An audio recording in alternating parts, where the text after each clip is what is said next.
আজকে আমরা খাবো শুধু ভ্যালু ফর মানি খাওয়া। তাই আমরা ঘুম থেকে উঠেই রওনা দিলাম মসলন্দপুরের দিকে। তাই প্রথমেই আমরা চলে গেলাম তিনামতলা পেট্রোল পাম্পের সামনে একটি পেটাই পরোটার দোকান। এখানে 14 টাকায় 100 গ্রাম পেটাই পরোটা পাওয়া যায়। আমরা দুজনে মিলে নিয়েছিলাম 150 গ্রাম পেটাই পরোটা। এটার দাম ছিল 20 টাকা। কাকু এই পেটাই পরোটার সঙ্গে মটর, আলু আর সয়াবিনের তরকারি সার্ভ করেছিল। দেরি না করে আমরা খাওয়া শুরু করে দিলাম। এটা স্মোকি ফ্লেভারের হওয়ায় দাদার এটা এভারেজ লেগেছে। তারপরে আমরা সাইকেল নিয়ে বেরিয়ে পড়লাম স্টেশনের দিকে। তারপর ফুল মার্কেট দিয়ে কিছুটা হেঁটেই আমরা চলে গেলাম মসলন্দপুর 1 নম্বর প্ল্যাটফর্মে। স্টেশনের উপরে এই দোকানটিতে অনেক ভ্যালু ফর মানি খাবার পাওয়া যায়। এই যে হচ্ছে দোকানের মেনু। তার জন্য আমার বন্ধুরা সকালবেলা এসে দোকানে ভিড় লাগিয়ে দিয়েছিল।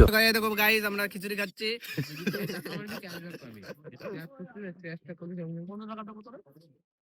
এই দোকানে বেস্ট সেলিং আইটেম হলো গোবিন্দভোগ চালের খিচুড়ি আর আলুর দম। আমি ঝটপট খাওয়া শুরু করে দিলাম। 10 টাকা হিসেবে টেস্টটা অসাধারণ ছিল, কোয়ান্টিটিটাও ছিল অনেক। দাদা নিয়ে নিয়েছিল এখানকার আরেকটা ফেমাস আইটেম পরোটা। সত্যি কথা বলতে দাদার এই পরোটাটা খুব একটা ভালো লাগেনি, তরকারিটা দাদার নোনতা লেগেছে। তারপরে আমরা স্টেশন থেকে চাতরার দিকে রওনা দিই। এই হচ্ছে আমাদের স্কুল। আমরা তারপর মাংস নিয়ে বাড়ির দিকে রওনা দিলাম। তোমরা এরকম মিনি ব্লগস এর জন্য সাবস্ক্রাইব করো। বাই।